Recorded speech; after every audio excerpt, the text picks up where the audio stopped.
Olá pessoal, aqui é o Velgas. Hoje é dia 4 de abril de 2026. O colapso energético da Rússia.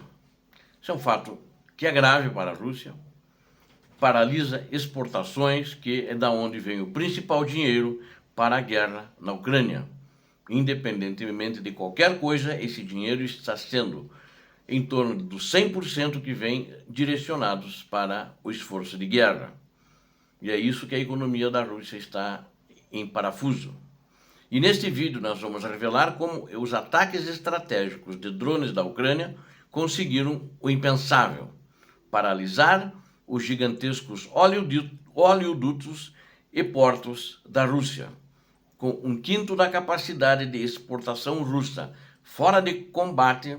Moscou enfrenta o transbordamento de seus tanques e a interrupção de receitas vitais para a sua máquina de guerra.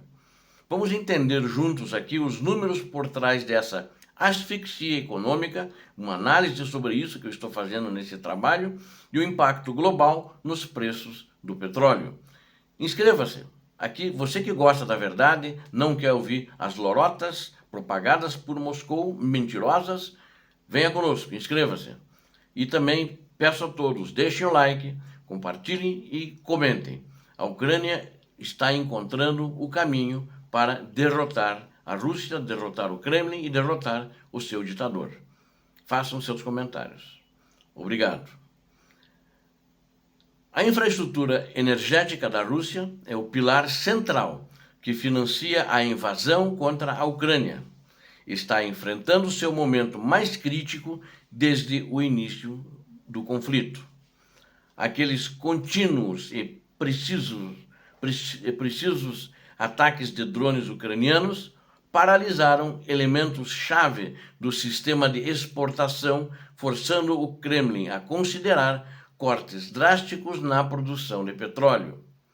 De acordo com fontes da indústria, os danos causados a portos, oleodutos e refinarias reduziram a capacidade de exportação russa em cerca de 1 milhão de barris por dia. Ou seja, isso é um número muito grande, são 30 milhões de barris mês.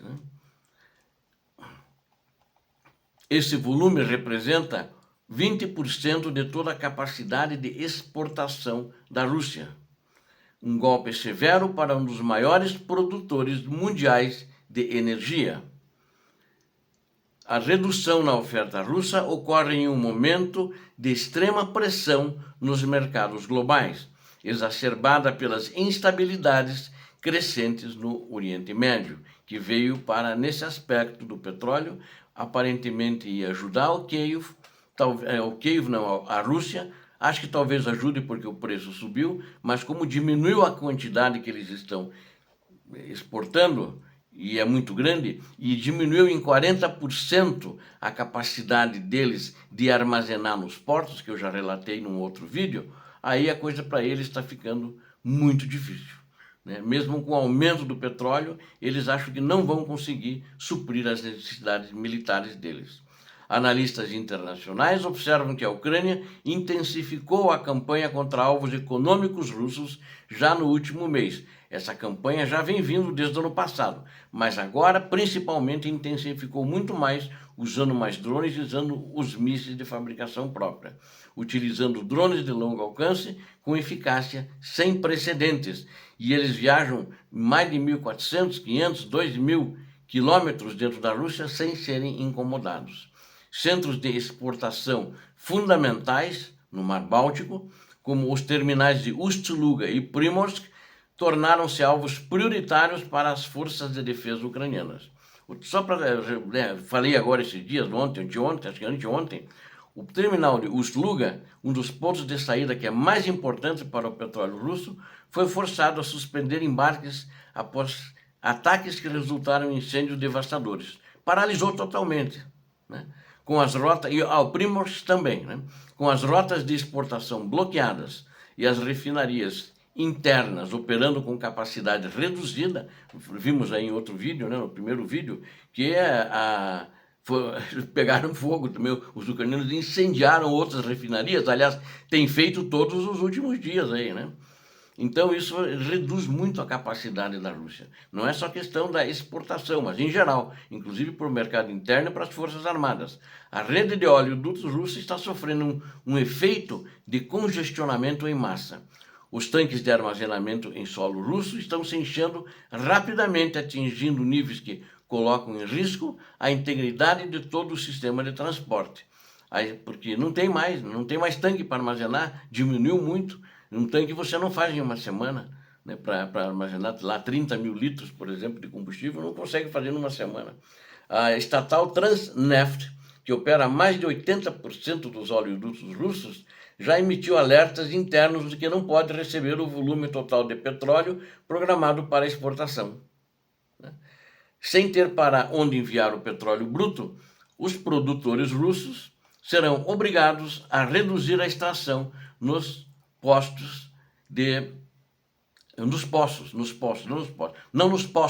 poços. Uma decisão tecnicamente difícil e economicamente dolorosa para a Rússia. Ou seja, a Rússia está, de fato, entre a cruz e a espada. E ela precisa resolver esse problema, principalmente que cada vez mais o problema econômico da Rússia está se agravando. Na minha opinião, já falei isso num outro vídeo, a Rússia já está em ruptura econômica, passando de recessão para esse colapso. Está desmoronando. Mas o ditador vai manter do jeito que ele conseguir, de qualquer maneira, e não vai dar bola para os aposentados dele, para a saúde e outros serviços essenciais. O negócio dele, o essencial, é continuar a guerra. Interromper a produção em campos de petróleo não é um processo simples e pode causar danos permanentes à capacidade de recuperação futura desses reservatórios. As receitas provenientes do petróleo e do gás natural representam cerca de 1/4 do orçamento federal da Rússia, financiando diretamente o esforço militar na Ucrânia. Cada barril que deixa de ser exportado representa menos recursos para a compra de munições, pagamento de tropas e manutenção de veículos de combate, entre outros.